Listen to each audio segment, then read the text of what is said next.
If you don't stay down and you never quit, come on over here and sit on the far end of the bench.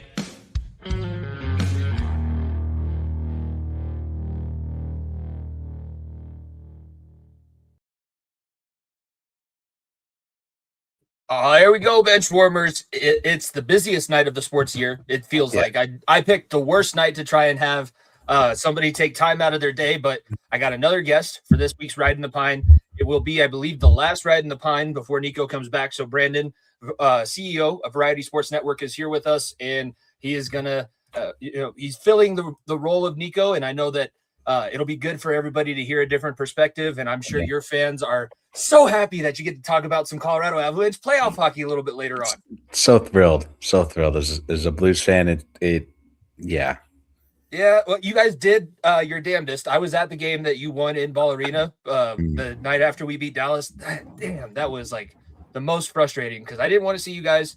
I just don't like seeing you guys, really. I hate Binnington. He wasn't even playing. Like, I didn't get to see what I wanted to see in that game. I saw a couple disappointing games. We're getting ahead of ourselves. Make sure, everybody, if you are watching, you're subscribed to both our channel, Variety Sports Network.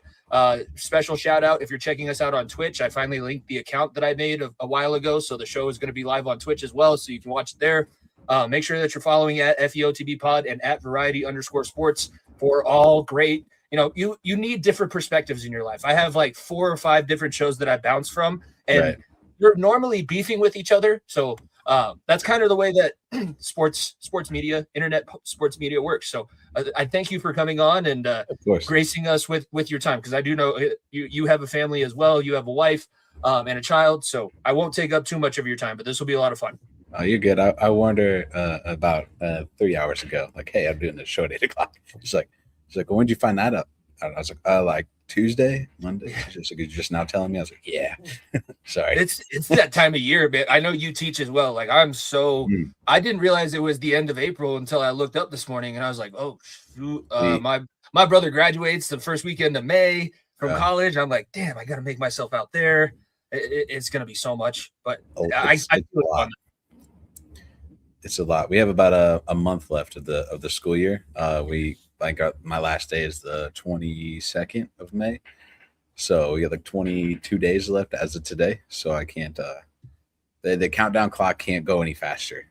Yeah, we put up a big paper chain with the number written on it. So we rip off the new one. We have somebody rip off the new one every day, and we put it up. And it's a little bit different for me. Since you are a teacher, I'll go ahead. I can share this now because you'll get it. I was non-renewed this year, so I've been job hunting and applying in that application process. And I'm like a month out from not being at this school anymore. And it wasn't my choice. It's going to be a new opportunity, but like, damn, that we're moving there. It's getting to the end of the season, or end of the school year, but it just doesn't feel like we're moving at all. It feels like I'm sitting on the end of a treadmill. Yeah. I'm sorry to hear that. That's never never a fun thing to deal with. Job hunting in general is especially in the education side of things is a pain in the butt. It's a little bit weird right now because you hear all the different things about people needing teachers and wanting to get new people in. And I've been on a ton of interviews and put in a ton of applications. Like I'm getting to a certain level. And then once it's time to make that next decision, they're like, you only have this many years experiences. I know we talked about that. I said that in my interview and you were all good with that then, but no, it's I said a couple times, it's like dating. It's a timing thing. Do they like me? Do they like me now the way that I like them then? Or should I go back? Like it's a whole big thing. It's a mess. It's a mess. Speaking of big things, we have the NFL draft. I feel like we should start there because I know the playoffs, I think for both NBA and NHL, we'll be able to talk about our overall points of view.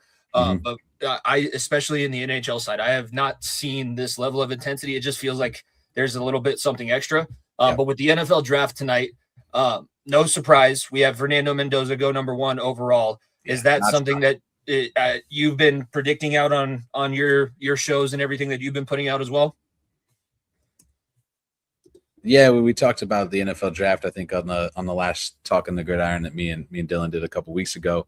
And it's like if you're the Vegas Raiders, like you have no other choice if you're actually going to use this draft pick but to draft Fernando Mendoza. I mean, you haven't had a solid quarterback in a while. I know they went out and signed Kirk Cousins to this, weird contract where it's like if he doesn't hit this point by this point, he gets paid this much, but he could be there up to 5 years. And it's like that's crazy.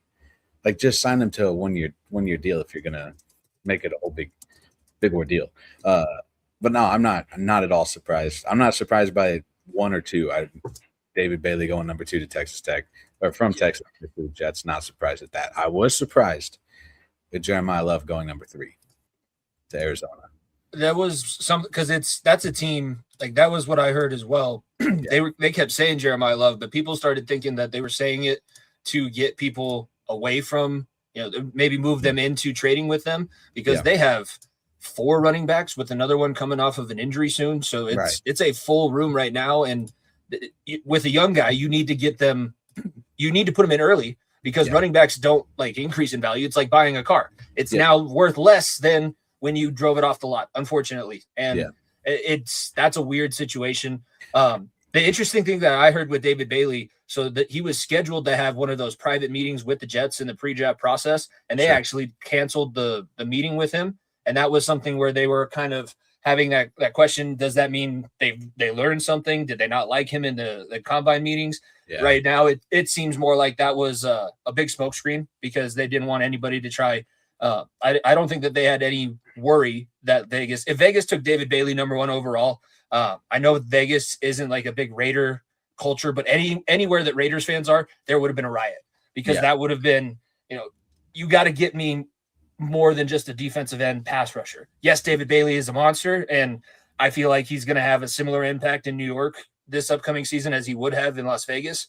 But this is the guy that's going to save your franchise. This is the guy that's going to undo whatever curse Al Davis has on this franchise, because it's been that Derek Carr season. But outside of that, almost all my life, the Raiders have just been a laughingstock, really. Preposterous. Awful. The Tuck rule. That's what it was. It's the Tuck rule curse, and they still haven't been able to get over it. Yeah. It's Tom Rod Woodson went out and won a Super Bowl with another franchise, and they still haven't been able to break it. Yeah, the Raiders are weird to me. I don't understand why they're so similar to Cleveland in a way with their whole quarterback situations. And do you know the number of quarterbacks that they've had in the last 22 years? The Raiders? No, the Browns. Oh, since Browns. We're bringing up them too. It's in like it's above 15. It has to be. It's 40, 42, 40. 40. Yes, just guys, not starters, just guys that have played quarterback. People get knocked out of the game. People suck and get pulled. Like within that rotation. That's crazy. It's been that many guys. It is that you can't even fit that on the shirt anymore. I know there's the guy with the famous Cleveland jersey, but Cleveland, by the way, involved in the first trade of the first round. They moved back with Kansas City 3 spots, and they'll pick up a couple mid-round picks. They get Spencer Fanu. That's honestly a solid pick for them. Yeah. I would be interested to see if it's what Cleveland fans want, because I'm not dialed into Browns Nation. Yeah. But just looking at it, that was a guy that even Nick Saban was sitting on the panel before the draft started tonight. He's like, he's a wide ass. And when Nick Saban calls you a wide ass, that's like him telling you he loves you. You're number 1 overall in his heart. And he is. He's like, he's a guy that's strong enough. I feel like he's going to come in and I'm not going to say he'll be Penei Sewell, because Penei Sewell kind of outdid even his expectations, but that's kind of what I see early on from him. That's a solid pick for them. Right. And I think if you're Cleveland, you have to stick with the gut of, I mean, you gave up a lot for Deshaun Watson when you did.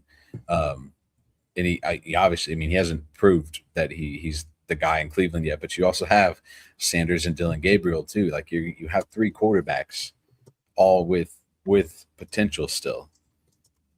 Yes. You have some receivers. You have the defense is probably the best thing about the Cleveland Browns. But at some point you gotta look to protect your guy who's trying to get the ball out. If we're gonna play with a 5'10" quarterback, we definitely need a strong left tackle. Something, yeah. And the pick that the Giants got right after him, we kind of had a run on tackles. That is, let's see if I can get this right. Maui Noah, Francis Maui Noah from Miami. He goes in the 10th spot. That was going to be the Bengals pick before they traded for Dexter Lawrence. curious to get your thoughts on that, because to me, as a Bengals fan, I sent one text that said this is the biggest move that the Bengals have ever done in my life, which I think that is 100% the case. And I am perfectly fine with this because we suck at drafting defensive players anyways. We might as well take somebody else's that we know is good. You want the 10th overall pick? Sure. I'll give up the 10th overall pick, and now I've filled a massive hole in my defense. Yeah. I like that. I like that trade. I saw it when it happened the other day. It's a good step in the right direction for the Bengals too. It's not like they're a rebuild squad anyways. You're not looking to build things from the ground up like the Giants are, or the Browns or the Saints. I mean, they should be right there with the healthy Joe Burrow. They should be right there back in the playoff conversation this coming season. So I think it was the best thing for the Bengals to do at the right time. And I know there was the rumor. It wasn't rumors. It was, talked about that they were in the Max. Was it Max Crosby? Max Crosby ordeal before they were toying with the idea. Yeah, but that was the pick that they were going to give up. Like, hey, we'll give you the 10th over, 10th overall pick and whatever the other pick or another first round pick as well. And they said they weren't going to give up the same amount that Baltimore was going to give up. So I don't know. I think it'll be fine. I think they'll be fine. I'm not worried about. If there's a team that I'm not 100% or not really worried about, it's the Cincinnati Bengals. Yeah, it's been long enough that we have to go back through the process of reestablishing ourselves, and it's gonna be. I took a break because this last season was so terrible, and the coaching and nothing changed. The one thing, it seems like either Duke Tobin is able to get Mike Brown to get off his wallet, or they waited right until they tucked Mike Brown in for bed, and they're like, by the way, we're trading the 10th overall pick for Dexter Lawrence. Yeah. And he probably it's like, huh? I swear he woke up the next morning. He's like, I had a nightmare. You told me we're trading the 10th overall pick and taking on a veteran maximum contract. Yeah, that did happen, sir. That actually was the truth. And meet Sexy Dexy. He'll do the dance for you. Yeah. I think they'll be fine though. I like that. I like the trade. I like the pick. As much as you can keep them off the draft board, that's strange to say about your own team. But as much as you can keep them off the draft board, the better, because they truly. I've had nights in college where I've downed a bottle of Jack Fire. That was the Billy Price draft, because Frank Ragnow went the pick before to Detroit, and I downed a bottle of Jack. I was like, I can't do this. I'm not okay with this. This sucks so bad. Billy Price has a torn pec, and he's not big enough to play in the NFL. Right. They have about as much luck with drafting in the NFL as the Arizona Cardinals do. Poor Jeremiah Love. I love that guy. No pun intended. That guy I love watching him play. Couple playoff runs, the big CFP playoff runs where he's jumping over guys, 3-4 guys with a bum knee in a brace at the goal line. I would block for that guy. I would block my ass off for that. Yeah. Guy. My thing is why I don't understand why they didn't. They have Jacoby. I think it's Jacoby Brissett as their starting quarterback as of right now. Yeah. There's no, but that. Are you thinking quarterback? Are you thinking that they should have taken a swing on Simpson or possibly not? Like, that's the thing. I don't think it would have hurt. But this is such a weak quarterback class. It is. Because everybody that you're drafting, even Mendoza, really, because before this season and even during points of this season, Mendoza had struggles. He had a couple big games where he had some turnovers, but he was able to overcome it. Simpson has played and started in 17 or like 15 big-time college football games. That normally doesn't work out very well. Ask Trey Lance. Right. And that was even – I get that it's Alabama, so I'll give him a little bit more credit, and he's probably got talent, but he's not a first-year starter. He's not a guy that you can draft in the top 5. No, yeah, there was something else that we talked about too, was that maybe if you're Arizona, you're going, hey, you just bite the bullet. We're gonna suck next year, and then we're gonna have a top 3 pick again, and you get one of the guys next year, and Dante Moore, or you go get. But if you're Jonathan Gannon, how trustworthy are you of this franchise that you're gonna be there if you suck again? Because it's kind of been the plan for the last 3 years. Mm-hmm. That's been the plan, and they've got guys. I give credit to the players, and this is why as much as we say tanking exists, I don't really think that the players ever tank because they played their asses off. They tried to get as much out of whatever they had as possible, and I give them a lot of credit for what they were able to do. But they are so talent deprived. I feel like it goes back to that 2018 draft when they tried to get Rosen and save their franchise, and then decided to go with Kyler a couple years after that. I heard I've been listening to a lot of shows, and Daniel Jeremiah has popped up on a few of them, and he's the main NFL Network draft expert. When you draft an outlier, they are outliers for a reason. And an outlier meaning they have some data point that's somewhat out of the norm. That's the Ty Simpson 15 games. Yeah. That's going to be the way that this whole thing works out for the Arizona Cardinals, I believe, because they're just guessing. They're just throwing darts at the board. And when that is your strategy, that normally doesn't work out. Mm-mm. No, it doesn't help. It doesn't do anything for you in the long run. And that's what the draft is supposed to be built for, is getting you out there for the long run. Yeah. Caden Proctor, newest offensive tackle off the board, number 12 to Miami. So Miami's doing a little bit of work. Oh, yeah. That's the big lineman that Alabama likes to run bubble screens to. Yes. Yeah. I like that guy. I don't know why. The first time I saw him play, they were talking about Caden Proctor, and it's like, whoa, like, dude, this guy is massive. Like, he's huge. Yeah. So huge.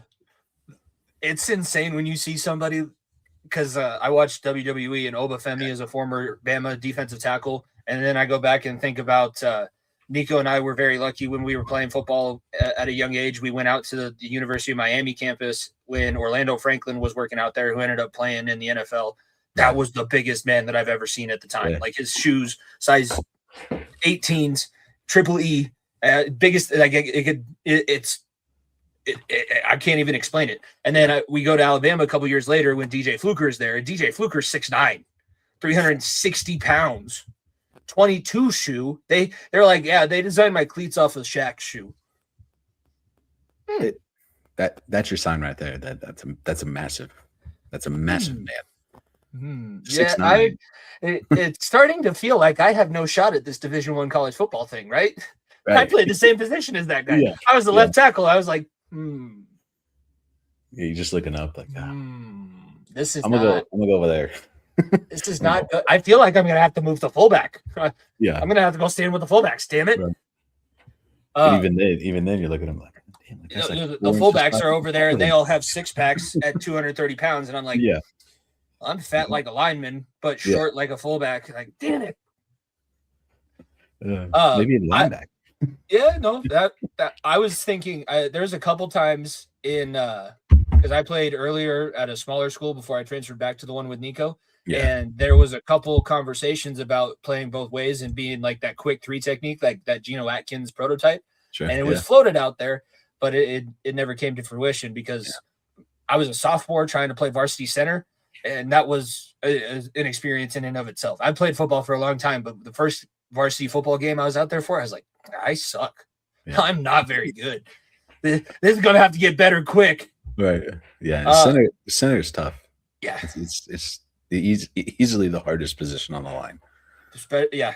And they put their faith in me, so I appreciated that, but I definitely wasn't ready for it. Yeah. Caleb Downs going to the Cowboys. They did go defense. That's what the rumor was coming into the draft. They needed to kind of replenish. They have a ton of picks from that Micah Parsons deal, so they're starting things off strong because everybody said Caleb Downs is a can't-miss prospect. Well, what do you think about that move? Does that give some teeth to this very pink and soft Dallas defense? Because as bad as the Bengals defense is, the Dallas defense gave me something to say. We're not 32nd, we're 31st, baby. Right. It's probably their best bet. Getting somebody to play in the secondary. They just used that their franchise tag on George Pickens. I think he finally signed it today. Sometime this afternoon or this evening. So I think they'll be fine. I mean, it's the Dallas Cowboys. I don't expect them to be top tier in the NFC with the way the NFC works out. But hey, you never know. It's hard to pick who's going to be good and who's not going to be good anymore. unless you're, there's really high teams. You got like Seattle, your LA, San Francisco, really bottom teams. Arizona, Dallas is just somewhere in the middle, and we don't know where they're going to be. I feel badly I don't feel badly for Dallas fans because Cowboys fans are so annoying. So I'm not going to put that out there on the internet. I feel badly for the people who try and work in the front office of Dallas because they put in a lot of work. If you know anything about the NFL scouting schedule, you are never home. You are going constantly. You're going to international games. You're going to UFL games. You actually have to go and buy tickets. You don't buy your tickets, but it's like you have to go buy a ticket to the UFL game. No, please, no. Yeah. I don't want to. But you have to do those things, and you have to constantly watch film and take time away from your family, and all of that work. If this old senile man that made very lucky decisions out in the middle of the Texas desert says no, it ain't happening. Right. All that work, you're like, I know this is the pick. This will be the one that saves us. I don't feel like it. Yeah. It's not flashy enough. They're not going to talk about this on ESPN. Are they going to talk about this on ESPN? No, they're not going to talk about this. Oh, wow. The Rams drafted Ty Simpson. Oh. I thought, don't they still have Stetson Bennett on their roster? Yeah. Talk about a team that's kind of filling out a room. That's interesting. I for sure thought, I'm surprised Mekhi Lemon hasn't gone yet. I've been hearing a lot of things like he just wasn't enough of a difference maker. That's why Tyson, physically, Lemon should have been the first one to go, but Tyson had a little bit more of that like fight to him in the contested areas. What other team do you think is going to surprise us? Let me look here. Baltimore offensive line. Yeah. I am very intrigued about the Baltimore pick. Yeah, I don't know if they'll go after somebody like Roop. I mean, they could go get Mekhi, or Casey. You know who they're going to draft. Yeah. Captain Short Arms hasn't been drafted yet. Ruben Bain's still up there. Yeah. And tell me there's more of a Ravens pick without telling me there's more of a Ravens pick. See, I was thinking he's going to end up going to Dallas at 20 if he lasts that long. Yeah, I think that this is, if he doesn't go in this one, it'll be Cowboys. But I do think this is a spot where the Ravens are totally comfortable, and they have a defensive-minded head coach now in Jesse Minter. He wants somebody like Trey Hendrickson. I will say this: Trey Hendrickson was the best defensive lineman on the Bengals for the last 5 seasons or 3 seasons since Sam Hubbard retired. He sucks against the run. If you draft Ruben Bain, you at least fill that spot. Like that's where I see him. And by the way, Matabike, you don't know about his status coming back from his injury. That just, to me, that's too much of a Baltimore pick. As a fan of another AFC North team, that's a team that I worry about. Anytime that they have more than just the allotted number of picks, and anytime that it's a higher than 20th overall pick, they worry me because they draft Hall of Famers. That's all they do. Yeah. I don't. What do you think about Carolina? Because they were the Cinderella at the end of the last season. Bryce Young gets the 5th-year extension, so the 5th-year option, no big extension. They're sitting there at 19th. They made the playoffs. What are you thinking there? I wouldn't mind seeing them go. I mean, they have 2 pretty solid wides. The running back's not, I don't think that's an issue. Wide receiver, could see where they would need. They could add somebody. I think that could possibly be where we see a tight end go. Oh, Kenyon Sadiq. Yeah, Oregon. I think that would be it wouldn't be an awful pick for them to add another offensive guy to their, to their roster if that's what they wanted, or trying to do. Defensively, they were pretty solid. I mean, they gave the Rams everything they got in that wild card round last year.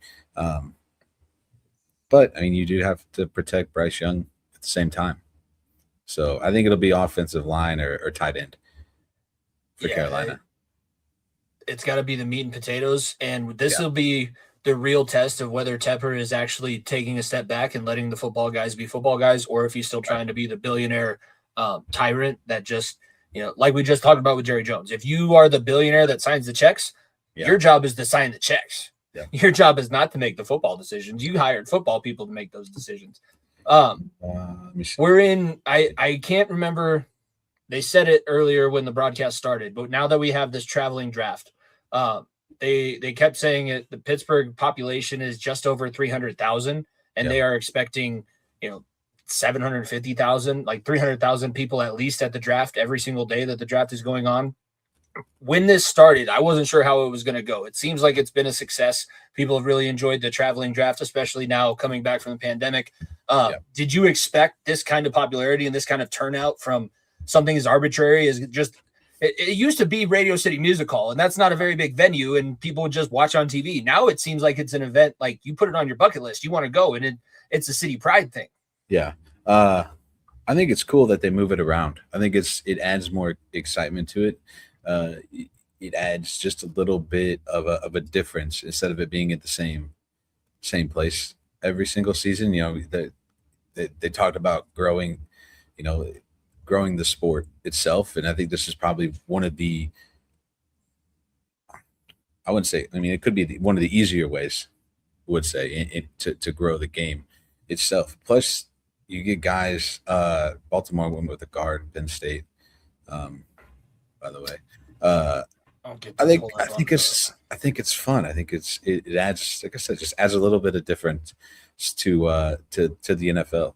It gives you something to look forward to every year because the prep and stuff that goes into it. Yeah. If they don't start taking it too seriously, I think that it'll continue to be fine. Like I hate Pittsburgh with all of my heart, but when they had Renegade start at the beginning of the draft, like that makes sense because I want to know what if I were to go to a game in your city, what are some of the things that I can expect? Right. Like I don't have the money to travel around and go to all these stadiums, so this will be that one time. And a lot of teams are going to be moving towards some sort of facility, some sort of setup to be able to host this. Like I know Nico and I have been talking about it quite a bit, but the Broncos have their new lease. It's not fully finalized yet, but they're going to be building a new stadium and a new entertainment district. And that's basically, begging the NFL, hey, look over here. You want to do a draft in Denver? Everybody loves coming to Denver, baby, mile high. Are they still doing the retractable roof, or is that that's whatever they design? Because it's called Burnham Yards, and for the people that are joining from your side of things, I won't go too much into it's a historic district. It's basically like right catty corner, a few blocks from where the actual stadium is now in downtown Denver, and it used to be a rail yard. There's a couple businesses that still have storefronts that haven't sold to the Broncos, apparently to some concrete company. Did you know you can make this much money in concrete? They make $4.1 million a year. Yeah. They're like, oh, I don't need to sell my storefront property for anything less than a bill. Like, you're not going to get me in here until eminent domain kicks in. But there's also you've been to Colorado, like Lone Tree is the other location that they're really talking about because they had a land development deal that fell through a few years ago. So there's just open space ready for the stores, houses, new stadium, parking lots. What I hope for is just I don't want it to be too crowded. I just want accessibility. I want it to be something cool. Like you don't have to go to the stadium. You can go to the bars or the restaurants or just down near the stadium. Yeah. But I also don't want it to be a nightmare. Like I've heard Chicago is so difficult to get in and out of. Like the stadium has no layout whatsoever. Like I think that the Waltons are going to take care of this, but plan it the best that you can. You're spending billions on it. You might as well make it really nice. Yeah. That's what's really nice. We have it with the Cardinals. They have Ballpark Village. So I mean, even if you don't want to go to the game, the Cardinals game itself, you can just walk into Ballpark Village, and that place is usually, it's pretty full. They've had all kinds of things. They've had Battlehawk home opener deals and in Blues playoff games and all kinds of stuff. So I don't want to say St. Louis was the start of the entertainment districts when it comes to sports stadiums, but it's definitely one of the first ones I can think of when it comes to the way things are now with these stadium deals. Yeah, you had to bring up the Cardinals, and I had to have that sour taste. in my mouth. I put it in AI because I'll just say this now because I'm tired of getting comments on it. Most of my thumbnails I use through ChatGPT because I'm not good enough at Photoshop and it's just quicker and easier. I'm a one-man production crew. Nico's the pretty face in front of the camera. I'm the man behind the scenes. I'm staying. So I'm making these and it's like, oh, it's just all AI. It's like, yeah, it's all AI. And when I made the one for today, they got a guy in a 28 Cardinals jersey. I saw that. Yeah. Are you kidding me? Yeah. You had to. You just had to jab that knife a little bit deeper down, and he hasn't even been good for you. Yeah, well, he's not even here anymore. That was he sucked so bad while he was with the Cardinals. He's not even with the Cardinals anymore. I was like, well, you could have just stuck around and did that. Right. Yeah. You made us pay $1 billion for Chris Bryant, put us in the hole. We're still in the hole. Still, I'll just say it hasn't gotten any better. No. We'll get to baseball. I want to save baseball for the end. Yeah, we're going to move into some NBA playoffs because there's a big game coming up tonight. It's a big night in Denver sports. We have the Nuggets and Avs on that at the same, basically the same time. The Nuggets will be starting. They basically are about to tip off right now, and the Avalanche maybe another half an hour to an hour. I don't know. Did you see? I did not go to bed until midnight. It was 12:30 when the game finally ended due to the 18-minute glass breaking delay and all the penalties and the shenanigans that was going on. If I was there live, I'd have been so pissed. Yeah. Oh, I mean, yeah, I saw the video the next morning because I can't my old age anymore. I can't stay up past 10:30 anymore. But yeah, I saw the video the next morning, and it literally was just a kind of like a freak accident, the glass breaking like that.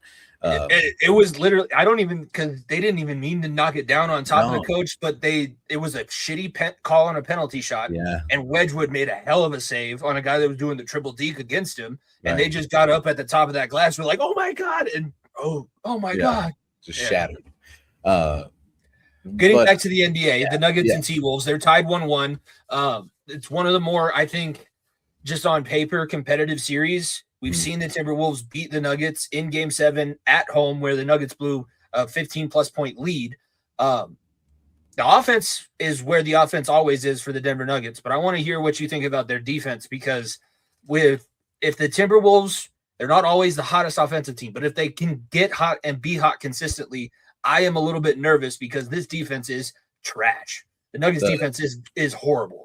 Right. And, I'm not a huge NBA guy as much as I try to keep up with things as much as I can. You're the CEO, so what you say goes. That's what we say.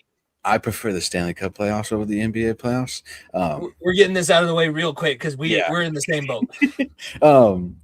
So it's hard for me to make a huge, talk about basketball. But I mean, at the same time, it's cool to watch. I mean, I don't mind watching it. I think the Nuggets will probably be. I mean, I imagine they'll be okay. Maybe just tell me that they're going to be beating the OKC Thunder in the conference finals and you'll win overall. Well, I don't know who beats OKC at this point. If it's anybody, it's the Nuggets. That's what I'm telling you. That's all I've been saying for the past month, because I have a lot of basketball fans in my class. Yeah. Little seventh graders. Who do you think is going to win? Who do you think is going to win? Oh, the Pistons are going to win the NBA Finals. The Pistons. Literally, this kid for 3 weeks in a row is the Pistons, and they got whooped by the Magic. And I was like, really? The Pistons? The Pistons? No, just if it's anybody, it'll be the Denver Nuggets, because the OKC Thunder only respect the Denver Nuggets in the Western Conference playoffs. Yeah. Well, I think the Spurs are going to be, they just lost 3 points to the Trailblazers, so that's not awful. The same. Wemby's also been a little bit banged up. They're 7'5" alien. Yeah, he's got concussion. Yeah, I do remember that now. I do remember seeing that. He's going to be. It's hard when you fall from 7.5 feet up. Like, that head has a lot of momentum to pick up. I saw that the replay of him smacking his face off the court. I was like, dude, that had to hurt. Like, there was no ifs, ands, that doesn't tickle. No, it definitely doesn't. I imagine they'll be fine. We'll see. I think I'm in the same boat as you. Nico has been in between. So the reason why he's been off the show for the last couple of weeks, he coaches a youth lacrosse team. He coaches at our high school with the JV. He works for the Mammoth, which is the indoor league. They made the playoffs this year, which is awesome, except the playoffs for the indoor league run right up to the start of the PLL season. That's his outdoor main job. So he's had no time or anything. He's the basketball guy. Right. I can talk about it. I used to be a color commentator for basketball, so I love shooting the shit when it comes to basketball, just like bringing up, the 3-point shot should have never existed. And then just having people, I'm the Skip Bayless of basketball talk.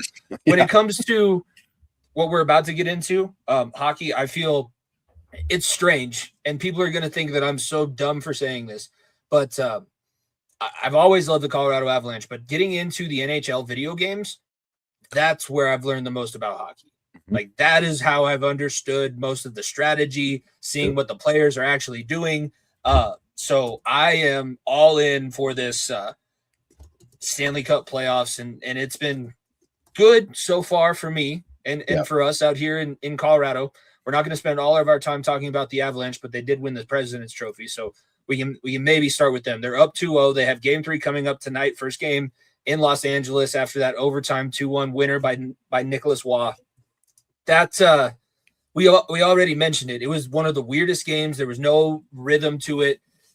But that's 2 games in a row that we've seen Los Angeles play a really solid defensive structure. And you've seen the Blues do similar things. Like the defensive structure is sometimes what kills the Avalanche, because they love to fly and they love to get the puck deep, and they haven't been able to get that consistently. So what do you think about where the Avalanche and the Kings sit going into Game 3? See, for me, when we talked about it on the 5, we did our little NHL preview playoff. He's got shows out the wazoo. He's got Talking the Gridiron. He's got 5-hole. I think Shoot is doing a NBA recap tonight. So if you want to actually hear some more intelligent NBA talk, outside of me, because I don't know that much about basketball, Shoot does a pretty good job at it. I think he's supposed to start at 9:00-ish, something like that. If there was one team that I thought would be able to beat the Avalanche in the first round, it was the Kings. Not because of their offensive play. I don't think they're not a big offensive team anymore like they used to be, but because they cannot score more than 2 goals. No, but their defense is solid. Oh, Anze Kopitar. Yeah. I cannot believe that he's retiring. It must be that he just wants to get out of it, because watching him play on the ice, that guy could continue on. Like, he could be a Selke finalist next season. He is a menace he's the reason Nathan McKinnon hasn't scored a goal in the playoffs yet.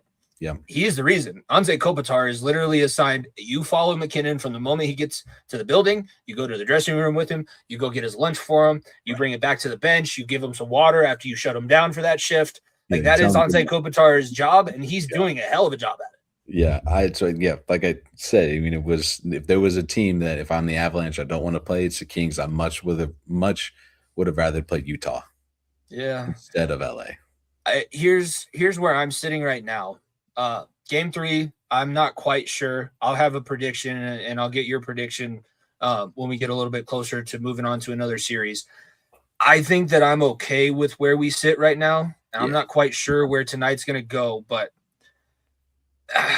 the playoff run that we just had when we won the Stanley Cup, that very rarely ever happens. 2 sweeps going into the final round, and the longest series goes 6. Playoffs don't come with that little stress. So you need to start stressing yourself early. You need to have these tests, and you need to figure out how to get through the neutral zone. Yeah. I don't care if everybody's got a Selke caliber forward. Everybody's got at least 1 to possibly 2 shutdown defensemen that they're going to throw out at you, and they know which line they have to stop. Mm-hmm. Like, you can't be this fancy ticky-tack stuff anymore. Like, the power play has to be so much better. Thank God for Buffalo sucking so bad on the power play, because other than that, it would be the Colorado Avalanche as by far the worst. Yeah. But it seems like they're being a little bit too fancy, but I also think that the Kings matchup is good for them, because you can't be fancy and beat the Kings. The Kings refuse to play a fancy game. There is no fancy brand of hockey. They will grind you down, and that's the reason why they had 25 freaking overtime or overtime shootout wins this King year. of loser points. Yeah. I mean, they're just they're a grinding team, and they just wear you out to a point where you're like, all right, dude, like I gotta stop. I was thoroughly impressed. Yeah.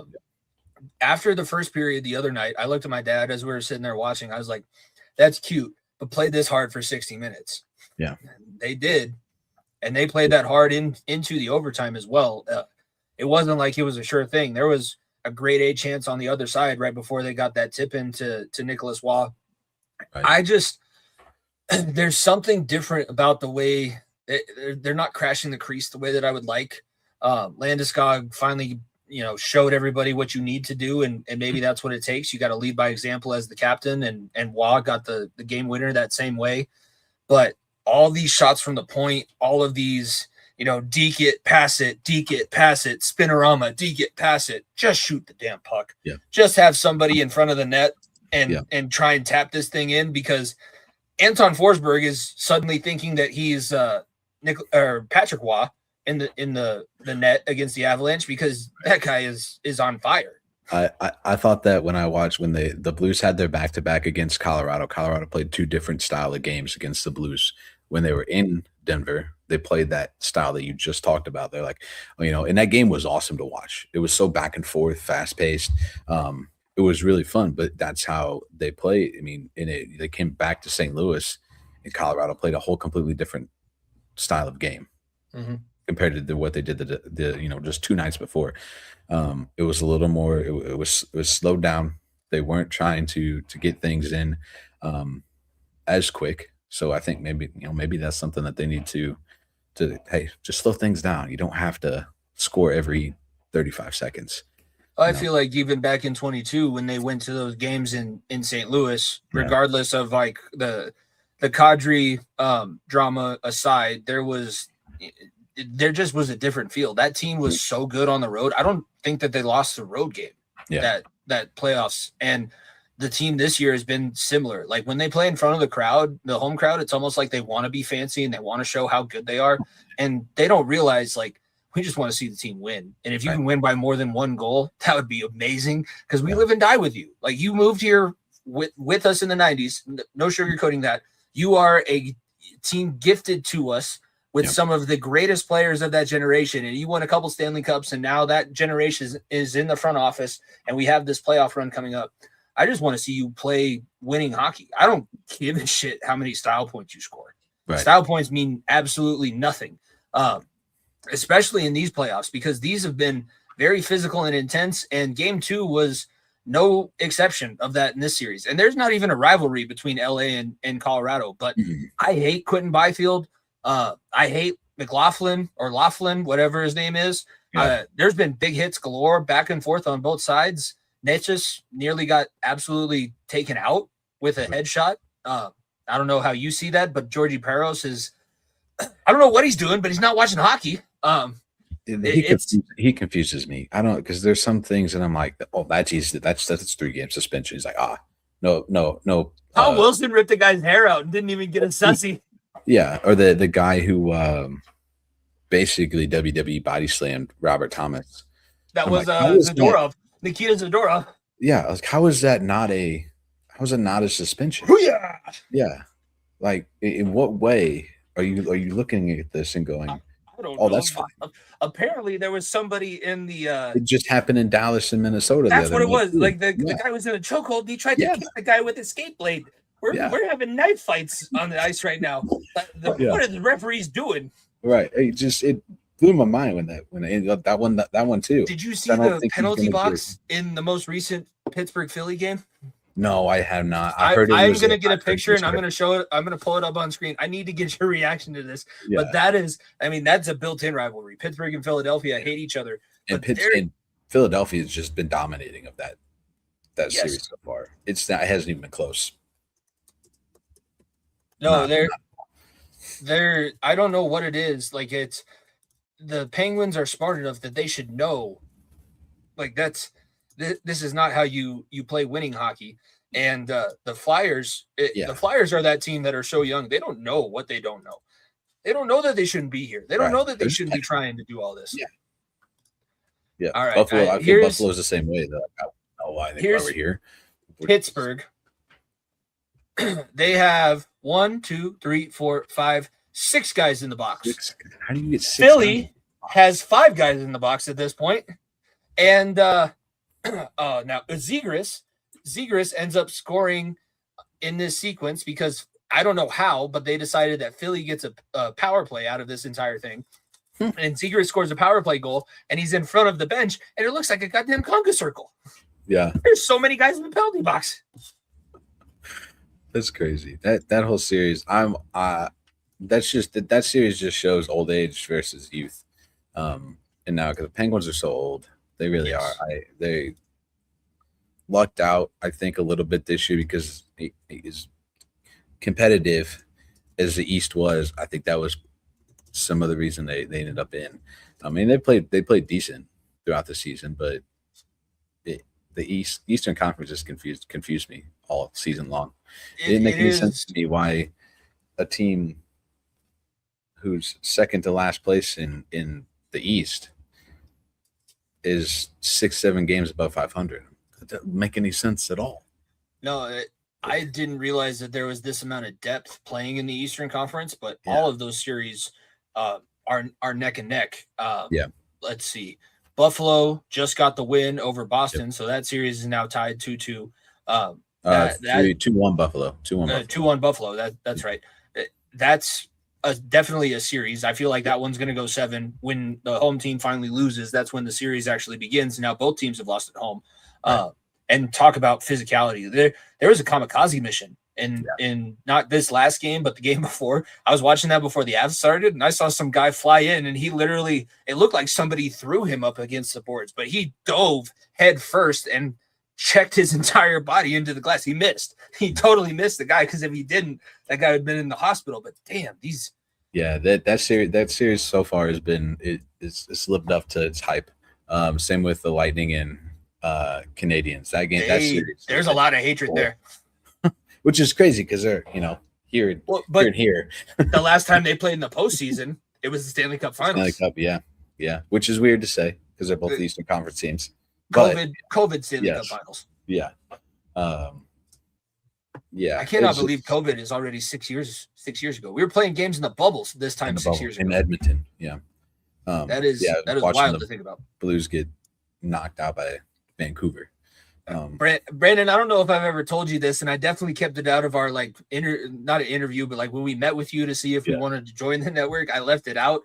I don't have a personal Twitter account because of the bubble series against the Dallas Stars. Yeah. When the Avalanche were up by 1 and then gave up the tying goal and then gave up the winning goal before overtime, I did some things. I said some things that I no longer get a personal Twitter account, so I just run the podcast account now. Whatever works. It was. I was calling for Jared Bednar's job. I was calling for Joe Sakic's job. Yeah. There was a lot that was going on back then. If it wasn't for the expectations of what the Blues did, I didn't think they were going to take Winnipeg to 7 games last year, and for them to lose the way they did, if they were a second seed and Winnipeg was 3, or whatever, the other way around, and they would have lost that way. And they would have, had 50 wins on the season and this and that and whatnot. But I think the anger that would have been in me would have been a lot more greater than it was, because I wasn't expecting the Blues to even take them to 7 games, let alone be 1.6 seconds away from eliminating the best team in hockey last year. They were. That's why we love the Stanley Cup playoffs as much as we do, because as much as it matters for everybody, it is. And I hate overtime hockey. God. I hate overtime hockey in the playoffs when it's your team. I love watching everybody else play the double and triple overtime games. If my team ever goes to double or triple overtime, I don't wear an Apple Watch or an Oura Ring for a reason. I know myself. I'm so stressed out. It's not even funny. You're a coach. I'm a coach. Yeah. I have never been as stressed before a competition than when I was coaching people. Coaching people in a game that matters, that I'm like, these kids want to win just as badly as I used to want to win, because it's a championship game and I can't do anything about it. So I feel all of this pressure, and I feel that same way when I'm watching the Avalanche. And clearly that's the dumbest fan thing in the world to say, but I feel like that's the difference. That's why we don't talk about you and I don't talk about the NBA playoffs as much as we talk about the Stanley Cup playoffs, because it truly feels like you can live and die with these guys. I never cheered for Brent Burns in my life. The other night I was Burnsy. I'm literally sitting there like I'm on the bench. That guy is just an iron giant. When they announced the other night when they were when they're playing the Blues a couple of weeks ago, like it was his 1,001th consecutive game. I'm like, are you shitting me? Yeah, no, I feel like the Avalanche are about to sign him to next year just so that he can break Kessel's record. Knock on wood. Just so that he can break his record in an Avalanche sweater.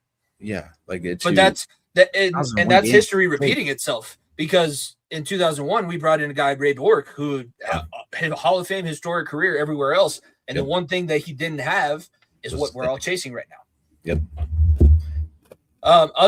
Elsewhere in the Eastern Conference, this Hurricanes Senator series, it's 2-1 right now. Hurricanes over Ottawa in Ottawa for the first game.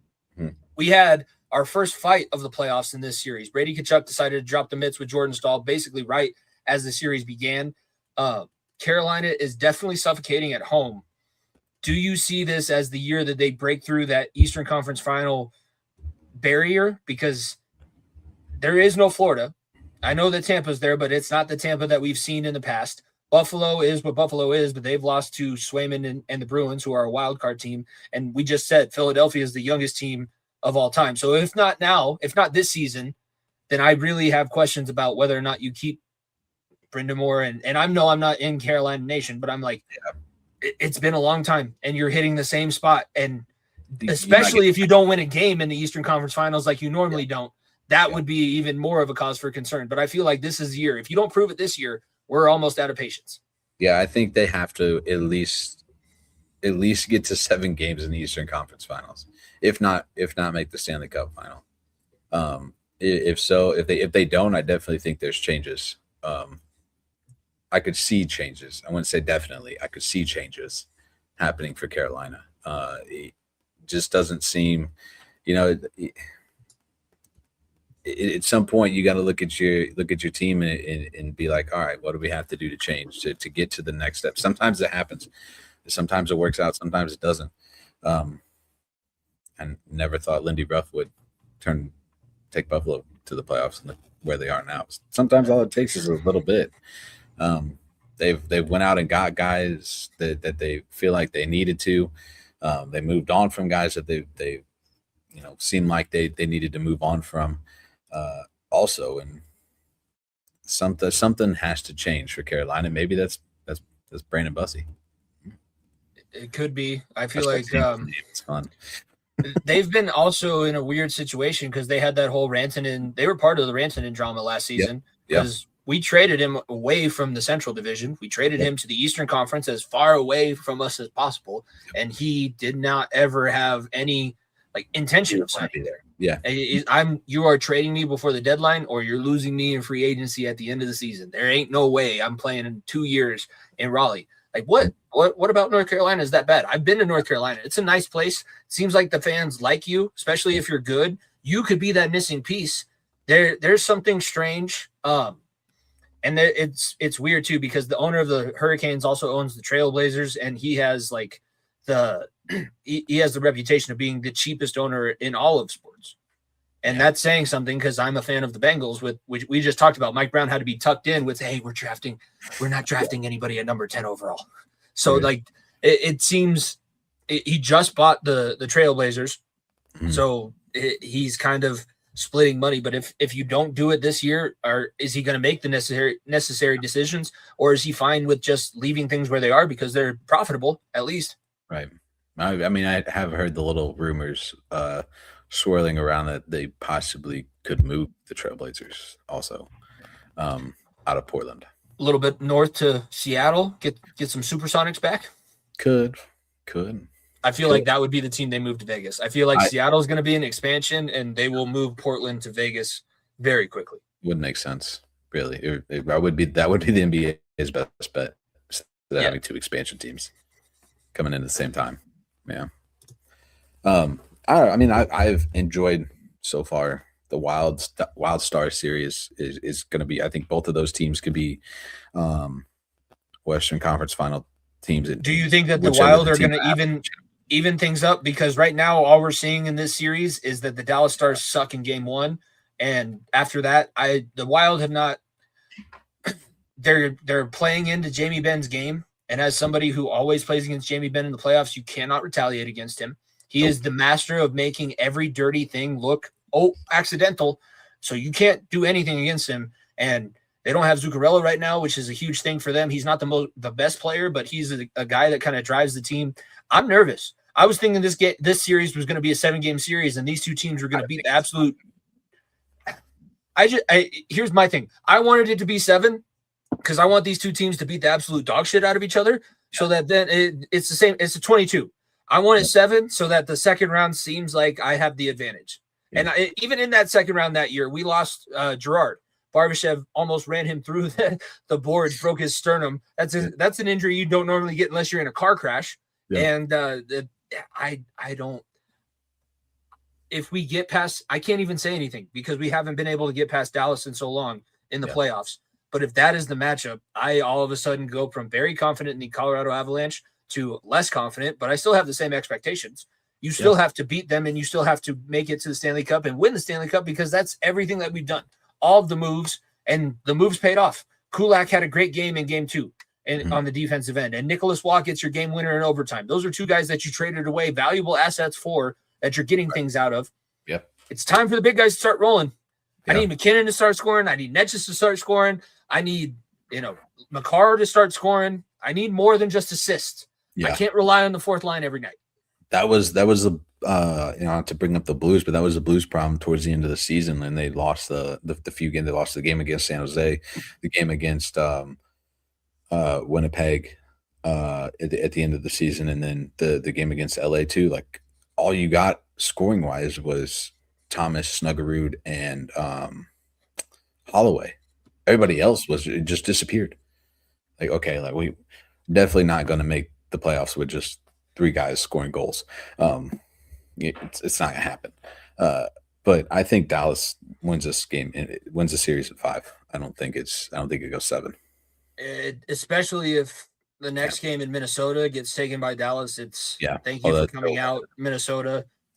You're gonna now have the longest losing streak in the playoffs in NHL history. You have not won a playoff series since you beat it was the year before the Avs were the worst team in the NHL. That's the last team you've beat in a playoff series. And it's tough. And I think that the fan base is feeling it just as much as the players are, because some of the things that they're saying, like they wanted a delay of game penalty when Dallas was in the offensive zone across the at least in the neutral zone, and the puck went out of play. It's like, oh, come on, you got to call that. That's an automatic penalty. It's like, it's only when you're in your defensive zone. And I feel like as the, quote, state of hockey, you should know that. Right. That's why on this podcast we say Colorado is the state of hockey, because we have the national champions and we have a Stanley Cup contender. So we actually understand the sport a little bit better than those people up in Minnesota do. So, that wasn't a penalty. And you're going to have to start actually scoring on Jay Gottinger if you want to win this series. Yeah, and it is going to be tough. That's going to be tough to do.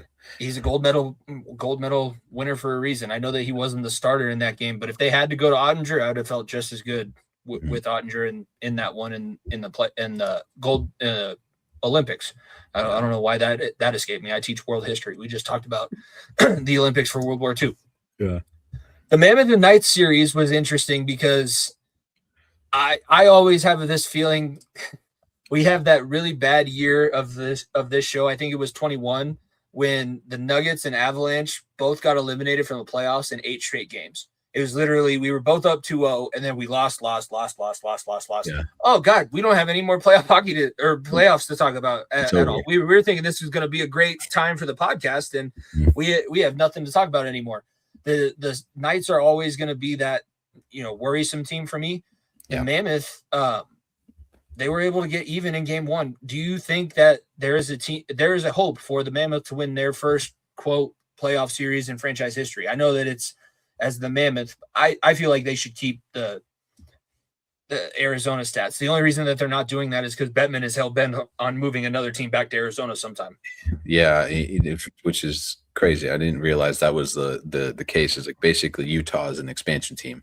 Utah, it's all brand new history. Yeah, because they are going to move somebody somewhere back to Arizona at some point, and they are going to keep all of those Coyote stats. Which I don't know who you would even consider moving back to or moving to. At this point, nobody. It would be an expansion team. Which how does an expansion team get all of the stats from a team that was there for not from the beginning, but for a team that was there for 20 years?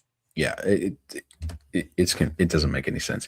Anyway, yeah, I think Utah is a solid team. I think they're better than Vegas. I really do. I think they're a fun team. They're young. You got Logan. No, I think Logan Cooley's hurt, isn't he? No, I haven't been able to watch any of this because they're always the same time as the Avalanche games. Who's the other guy I'm thinking of? He's another young guy. I can't think of his name now. He was the guy that was with them in Arizona, wasn't it? Yeah. Yeah. No, they've gotten a lot of crossover. Like the team, it sucks for people. Maybe Logan Cooley's just back then, because I was thinking of Clayton Keller. I think both of them. Like this is the worst part about being a professional sports fan is that as soon as you get moved, like all of those, I feel. The people of Arizona are now feeling what the people of Quebec felt in 1996. We finally got the guys to get us to the dance, and you're moving us. Why? Yeah, we're now we want to go to the games. Well, you should have gone to the games the years before, leading up to this, and we wouldn't be in this situation. Yeah, I think Utah can win this series though. The next two games in Salt Lake will determine how this one's going to go. I have yet to see a home Mammoth game, so I will actually probably have the split screen on so that I can see what that is like. Or my dad's going to have the Avs game on the TV. Maybe I have my iPad on my lap while I'm playing my PS5 Portal because I teach Gen Z, almost Gen Alpha kids. I'm definitely a little bit overstimulated as well. I like to have all my distractions going. The game just tipped off. So game 3 for Colorado and Los Angeles. Who do you have winning tonight? And who do you think is taking the series? Give me the Kings to win tonight. First away game. It's back in LA. Give me the Kings to win. I'll say give me 3-2. Kings somehow scored 3 goals tonight. I think it'd be the first time in about a month. Yeah. I think the atmosphere in LA it's gonna be a lot. But I at the end of the day, it'll be the Avalanche. I think win the series, and give me 6. I think they win it in 6. I would like it to be in 5, but at least you picked us to win. And you're media trained enough. If you said anything different, don't ever bring that guy back on. Why would you bring the St. Louis guy on? And people are going to be very upset because now we're going to move into baseball. And I've no hate. I know. A good chunk of my family lived in Colorado. I always played as the Avalanche when I wasn't playing in the Blues in NHL, like 04, 05, 06. I have to have something to clip, Brandon. I got to have something to draw people in. Yeah. You're still going to be on. I know you. You're still going to be on the show. Here's the thing that the listeners don't know. It's tired. Yeah, still hate the Avalanche at the same time though. I can't stand the fucking Blues, and I can't stand the Cardinals right now either. Yeah. So we're in the same boat. We have the same. People in St. Louis can't stand the Cardinals because they're like, oh, they're winning. Like they weren't supposed to be winning. Like, what do you want from them? I thought you guys were interested in winning World Series. I didn't realize that you were interested in figuring out a way to best tank like the Rockies do, or to get people to go out to your entertainment district and not give a shit what happens on the field, because that's what the Rockies are very good at. Yeah, no, not so much the Cardinal side of things. No, I wish that we would have a little bit more of the Cardinals fans in us, because I think if we could have, I'm not saying that the Cardinals fans have ever boycotted, but I'm sure when they're bad, people don't go to the games. Oh, it's happening. People actually treat the team like the way that they're playing on the field. Yeah. If the Rockies lost 119 games last season. Not spending my money there. 125,000 people a home series. Yeah. That's the average. The 4th of July, probably closer to 300,000. Yeah. It doesn't matter. People are from so many other places that live in Colorado now, so they come to watch their team from wherever they're from. And the people in Colorado know you can get $5 rock pile tickets and then be drunk and be fine sitting out and catching home run balls from the other team. Because for whatever reason, the Rockies play at elevation. They can't find sluggers. Like we're the only team that plays in the mountain air that tries to play small ball and has no pitching. Yeah, which hasn't worked out before. Never. 20s. We're the team is 33 years old now.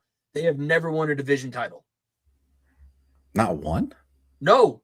Anytime that they've been in the postseason, it was a wild card. And by the way, the most successful season that they had was that extra game that we had to play against the Cardinals. That was the decider of the wild card because somehow we ended with the same exact record in 162 games and all the same exact tiebreakers. Yeah. And Todd Helton was still on the team, wasn't he?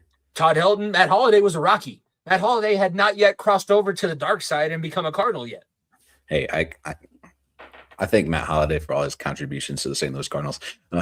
He was a great player for the Rockies. But that was how the Cardinals knew, hey, we should get this guy. It was that game. It was when he slid at home. I don't know if he touched home plate or not, but he had that big raspberry. That was like the picture from the game. That moment was what turned him into a Cardinal. Yeah. Yeah. I don't know. This team, it's just weird. It's weird because people, like I said, they still aren't going to. I mean, fans you said boycott. And fans basically did that last year. Like, hey, we're not coming to the ballpark because this team is awful. And they weren't awful. You know, they weren't 35-win Chicago White Sox awful. But at the same time, 119 loss awful. Yeah, it wasn't St. Louis. It wasn't your typical St. Louis Cardinals baseball. That the people, Cardinals fans are used to. I mean, they're used to division titles. Are I expected that. You know, being in contention for a World Series is like, oh yeah, like it's something that you expect the Cardinals to do every year. This team that they have now, they're young, they're fun to watch, they're a decent baseball team. Their starting pitching worries me more than anything, and then a little bit of the bullpen. But the offensive inconsistencies, I think, are going to be some of the problem too at some point. And they just happen to be in one of the toughest divisions in baseball, right? That is true. Like the division is not giving them any favors. And no, you were so good and so consistent for so long. Like I heard a stat recently, the number of innings pitched between Wainwright and Molina is absurd. They were so consistent. They had the same guys every single season, and they were always really, really good. That's what happens in pro sports. You're really good for a time, and then you have to kind of rebuild yourself and get yourself back to some level of what you're expecting. But the Cardinals are not experiencing down. No. They're experiencing the norm. This is what every team feels like at the beginning of the season. Like you're always worried about the first 30 games. Well, if we get 20 out of the first 30, we'll be in a good spot. Yeah. There's 100 more of these. There's 100 more of these things coming, man. These games absolutely mean nothing. Yeah. Unless you're going for a draft pick, and then possibly they mean something if you can get that 130th loss. But there is no reason to.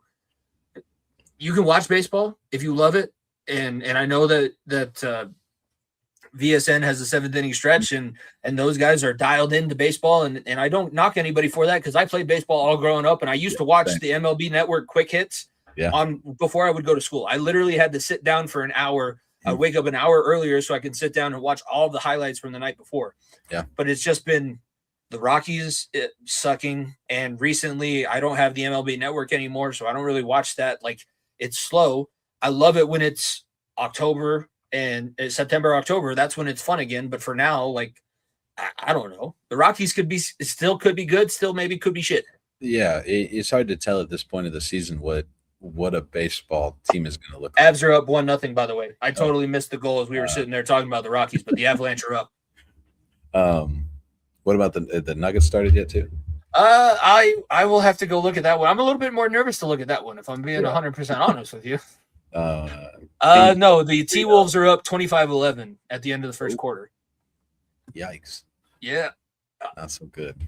No, I think this Cardinals, I think the Cardinals team this year is they have a lot of got Nathan Church has been playing better than expected. Jordan Walker has just come out of nowhere. And I don't know if he's still leading the MLB in home runs, but at one point in time, he was leading the MLB in home runs when last year, or just this past offseason, they were talking about getting rid of him and why the Cardinals have so much issues with developing talent and this and that, and why, whenever they trade him off. You're not going to like to hear this, but you're starting to sound a lot like the Yankees.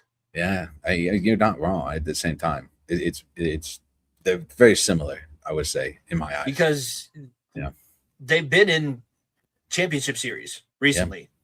Yeah. They're not losing a ton of games. Yeah, you have Aaron Judge, who maybe doesn't show up the best in the big moments like Jeter used to. Jeter used to only show up in the big moments. People forget about that. During the regular season, those 162, he was not the greatest player. He's the greatest postseason player that they had for a long time up until that point. That's the difference. That's same thing that we talk about with the NHL and the NBA. Yeah. I don't care who wins the regular season awards. Who's going to be the best in the 2 months after you've played those 82 games? Like, you're in the best physical condition. You're in the best mental condition. You are completely playing your style, and you just have to be able to find ways to do those things. And when you're a less talented team in these sports that have series, it takes even more. Yep. Yeah. I mean, you see it happen all the time. And I think even in the NFL playoffs, when, it's just one game, it's like, well, like you could have the most talented team on the field. You could put them out there.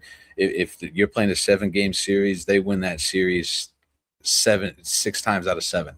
But all it takes is that one series where you just happen to play the right team at the right time, who's playing really good, who has just everything is working for them at the right time, and you lose that series. Yeah, you see it over and over and over and over. That's been the Dallas Stars over the Colorado Avalanche for the last 3 seasons, because they haven't made a Stanley Cup final all those years that they've eliminated what everybody else considers the best team. No, like I said, we both said it. Baseball is a little bit too early to call. Yeah, I know that you're invested in the UFL because of the Battlehawks. I made some jokes. I am definitely still sitting there. I watch the games. If it's competitive and it's during the week and I need something on in the background when I'm grading papers, hell yeah, I'm going to put it's on fun some. To watch. It really is. They are the one, and it's the XFL specifically. They are the ones that I feel the worst about when the pandemic hit, because the XFL season, when they were allowing you into the coordinator's headset that he's talking to the quarterback, and I was watching a DC Defenders game, and I literally heard the offensive coordinator call out what the quarterback should be seeing. The quarterback doesn't have to think at all. We think these quarterbacks are super smart. Now the coordinator is literally in his headset's like, okay, drop back 3 steps. Safety's moving to this side. Yeah. Throw it now. Yeah. And he did it, and he hit a touchdown. And that was literally the weekend before the shutdown happened. Yeah. And then I think that the merger was a good thing. I think that the product has been what you can expect the product to be. It's a developmental league. Yeah, these are the guys that don't get drafted that are going to be on rosters at some point. And these are the guys that have not been drafted or not been on teams that are trying to find their way back. Brandon Aubrey started off as a UFL kicker. The guy that now holds the record for the longest NFL field goal is a guy that played in this league. So as a Battlehawk fan, what are we expecting from the team and with UFL? Yeah, he's now the highest paid kicker in the NFL. On top of that too, I think the UFL will be fine. I think they're going to go through growing pains, which is what you've seen for the last couple of seasons. Moving teams and this and that. Louisville is an interesting market to have. Louisville was was a surprise to me as well. I thought they were going to go more Idaho or Boise. Than Louisville, but I think that's coming. I think that's going to be because there's 2 UFL expansion teams that are coming in 2028, I think is when it is. One of them being Oklahoma City is one of them, and I think the other one's going to end up being Boise. If it's not Boise, I think they go back to Detroit. I think it would make sense to go back to Detroit, because you had a pretty solid fan base in Detroit with the Panthers, and you already have the name, you have the copyrights, all that stuff. You don't have to go out and make a whole new ordeal about it. But I think the UFL will be fine. I think the Battlehawks, they just traded for spring superstar quarterback Luis Perez. This past I think yesterday or 2 days ago. Texas A&M Kingsville Division II product, I believe. Yeah. So I think they'll be fine once they get him up and rolling. They change things up this year. There's no divisions anymore. It's just one giant 8-team conference. I shouldn't say giant. It's only 8 teams. But top 4 teams get in. So they're still sitting there at number 4 at 2-2. They've lost to Dallas and DC, and DC's the reigning champ. DC is a good team, which they've played them twice now. They beat them one time in St. Louis, lost them in DC. So it's what it is. But in the end, you said it's a developmental league, and I think too many people are trying to put it at the NFL level, and it's not ever going to be at that level. No, it was that's if you've ever watched the documentary on Netflix, the 30 for 30 about Trump buying the New Jersey Generals and all of the stuff that he did. I'm not talking about his politics. I'm talking about he was an owner in the original XFL or the USFL, in the original USFL with the New Jersey Generals. And he tried to turn that into NFL in the springtime. And that's just not what it is. And that's not what it needs to be. And I think I just looked it up. Having champions come from both the XFL former league and the UFL former league, it was the best thing to merge because otherwise you're just going to have 2 really good teams in each league and they're always going to win the championship. Now everybody feels like they have some sort of a chance, and we'll see. I don't know necessarily the rules. The people that don't get drafted tonight, are they eligible to join at some point in the UFL season, or is that something that I need to? I don't think they can. I don't think they can join this season. I think they have to wait till the next league year starts before they can jump in to the UFL draft. I think if they are draft eligible this season, they can still join the UFL this year. This upcoming season. If you are an undrafted free agent, but if you're drafted at all, that team owns your rights. So if you're not drafted, you have the ability of going into the UFL and possibly putting out some film there and picking up another contract before the season starts. But it is, I think that's what it needs to be. Yeah, it definitely needs to be that, because guys fall, guys don't get picked where they were initially thought of. And, now you actually have something to do about it. You used to have to just say, hey, look at my college film. Now you can go out and say, I was a professional for this amount of time. It's August. You need somebody to fill this position because nobody that you actually drafted worked out. Haha. And go from there. That's what this needs to be. That's what this league, I feel like everybody that actually had the good idea, that's what it was designed to be. It's spring training. That's what it is. Basically. And that's something the NFL needs. Everybody else has it. I don't understand why the NFL was like, no, we don't need that. They used to have it too with like the NFL Europe, and I only know about it from like the old Madden games. I never actually watched an NFL Europe game, but like a developmental league would be something. Honestly, a developmental league after high school before you go to Division I college wouldn't be the worst thing in the world, because like I said, when I looked up at 6'9" DJ Fluker with all of my aspirations of being a professional athlete and a Division I college football player, those evaporated so quickly. Yeah. I think one of our coaches, I could be wrong. I think one of our coaches played in the NFL Europe League for a year or two in Germany, and I want to say Germany. And it might not have been the NFL Europe League, but it was something on that. It was over international football. And because now we can tie it back into being coaches and all the good stuff that we try and do.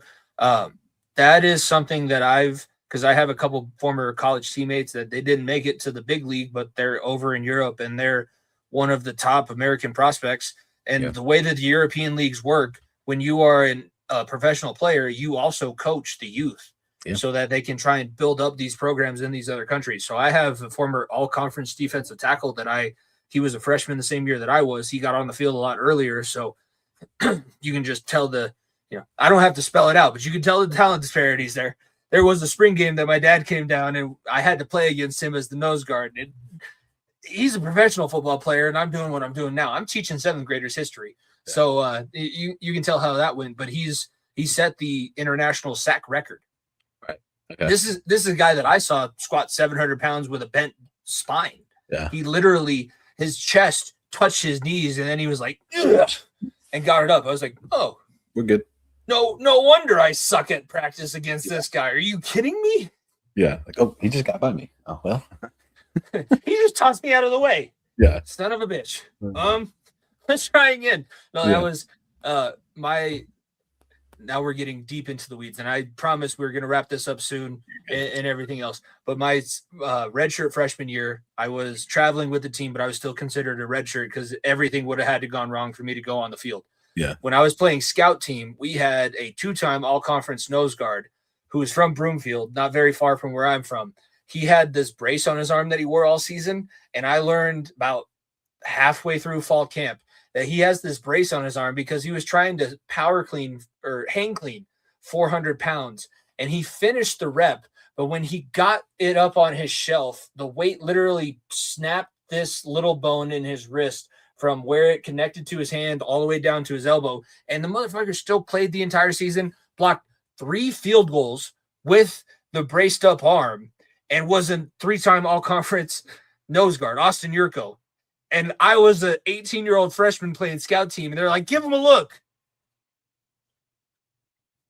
What do you want me to do? He hang cleans 400 pounds. I weigh 265 right now. That's double what I weigh. Like, I'm putting a hand between my legs before as soon as he gets off the ball, my hand's between my legs. I got one hand to try and fight him with. What do you want me to do? Yeah, nothing. You can give him a look.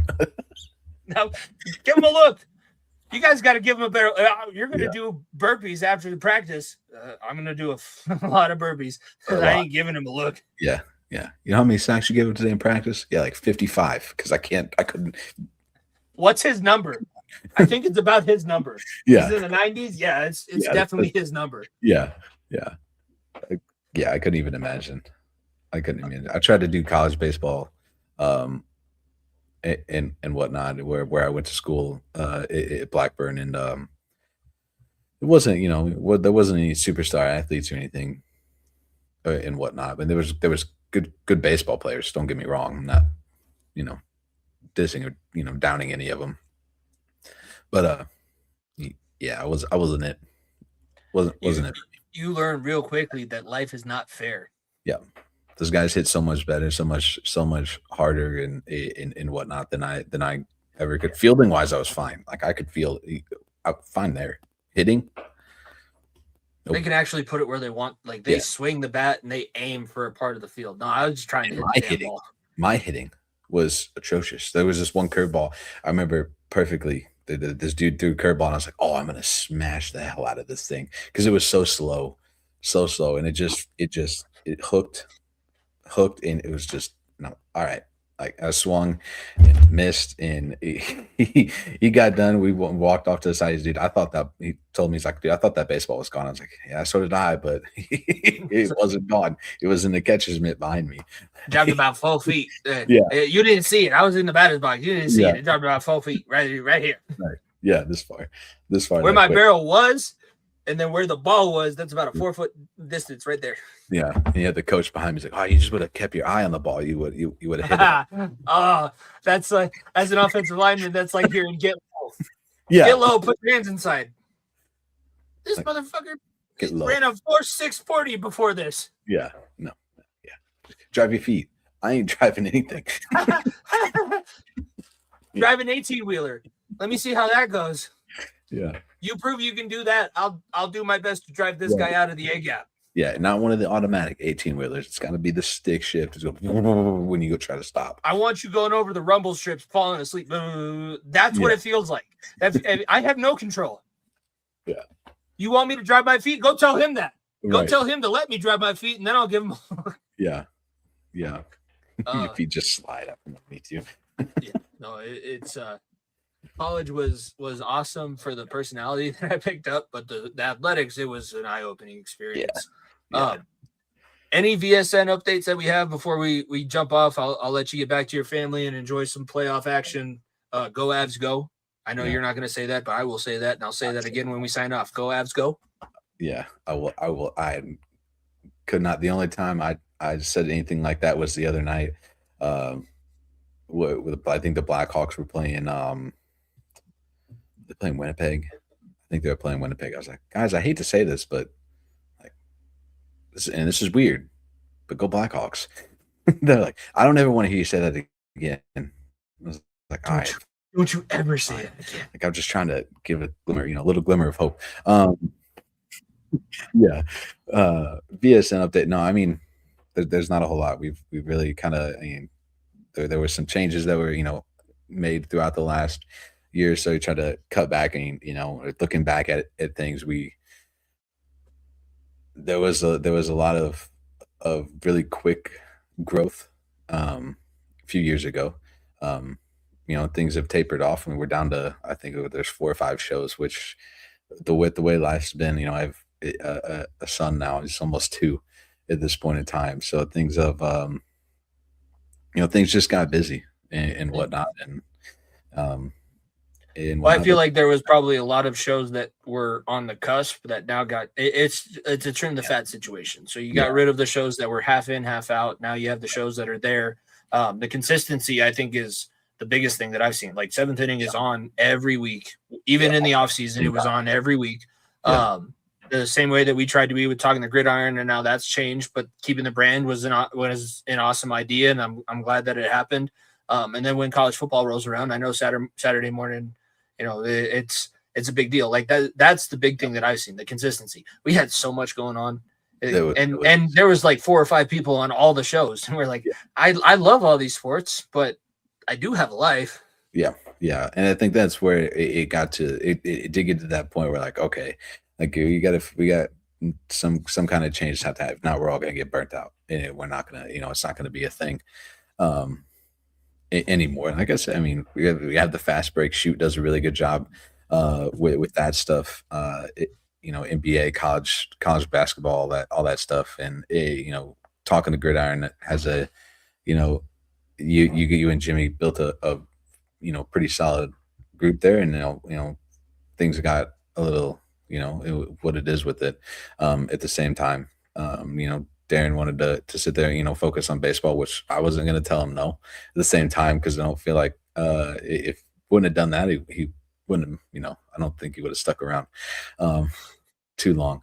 But I'm glad that, everybody had the opportunity to meet and to do things and to have shows. And if it wasn't for that, we wouldn't be doing this now. So but other than that, I mean, we're just going to continue to keep playing it by ear and see where things go. And, nothing successful happened overnight ever in my eyes. So we'll see what happens. It's also a test, like that initial growth. You gotta, you get there and then you hit a hard plateau. Yeah. And that hard plateau is to try and see, are you really, really trying, or are you just here for that quick success? But like I said, the consistency, and I agree. And I've said this a lot of times, like everybody that's helped me out on this Ridin the Pine journey since Nico's been busy has been former VSN people. It's Jordan, it's Darren. It is, when we were all starting our podcast in 2020, it was like the way to keep in contact with people. And now it is like, I wish I had more money that I can go see everybody in person. Yeah. But this is what we got. I've been drinking beers. This is a sports bar. Everybody's joining in, tuning in live and enjoying themselves. This is what we got. And now we're watching hockey and we're about to finish the night. I got a PD day tomorrow, so I don't got any students to worry about. So I think I got 2 more beers left in me. Yeah, at least at this point of the year, whatever PD they're going to talk about isn't going to. We said it at the beginning of the show. I got non-renewed. Yeah. What am I doing for next year's PD? Right. Yeah, I'm not implementing that at this point of the year. They try to do that at our school. I mean, we go from spring break to the end of the year without a day off, which it's like 9 straight weeks of. No, we are. It's unfortunate circumstances that Colorado gets this day off. The reason why we get it is April 20th is the anniversary of Columbine. So that's the reason they gave everybody in this entire state that day, the year after, off, because they were so worried about copycats. And that's still something that a lot of districts do. Like they either give PD or a day. We got Friday as PD and Monday we get off. So we got lucky that way, quote, lucky, terrible circumstance. No, it's strange. It's really weird, the difference between states. And we do the same job, different subjects and different grade levels, but we technically do the same job. Yeah, we have a very different experience, and it's crazy. Yeah. I appreciate it. Tell everybody one more time where they can find all of the VSN stuff and all the shows that they can check out. You can check out the Fast Break is actually live right now. We shoot 7th inning stretch is going, I think, tomorrow night. That's the baseball show. I'd imagine we're going to have a 5-hole episode here soon to talk about playoff hockey a little bit more and whatnot. If you haven't checked anything out recently, you can find it on YouTube. That's probably the easiest place to find everything that we have going on so far. But there's also the X, which is I know at Variety_Sports. Yes, because we got rid of the other underscore. Yeah, no, I used it at Variety_Sports_. Yeah, I was messing around on X one day, and I was like, oh, I can get this one. I'm gonna get rid of that extra underscore. So yeah, Variety_Sports is where you can find us on X as well. There's going to be a lot to talk about coming up after this draft because we left it off and some different things happened. So you'll have plenty to talk about. By the way, Dylan Thieneman is the pick for the Bears because I know that you with Talking the Gridiron does have a little bit of a Bears tilt now with Dylan being part of the show. So all of that great stuff. Make sure you're following at Variety Sports at Variety_Sports on X. And then subscribe to the YouTube channel, subscribe to this YouTube channel, follow us on Twitch. If you decided to check us out during Twitch, you were scrolling for some video game streams and decided to stop. And make sure that you're following at FEOTB Pod as well. Nico will be back for another episode of The Far End of the Bench. But this has been Riding the Pine with myself, Jimmy Pilato, and Brandon, CEO of the Variety Sports Network. We will see you guys next time. See ya. If you don't stay down and you never quit, come on over here and sit on the far end of the bench.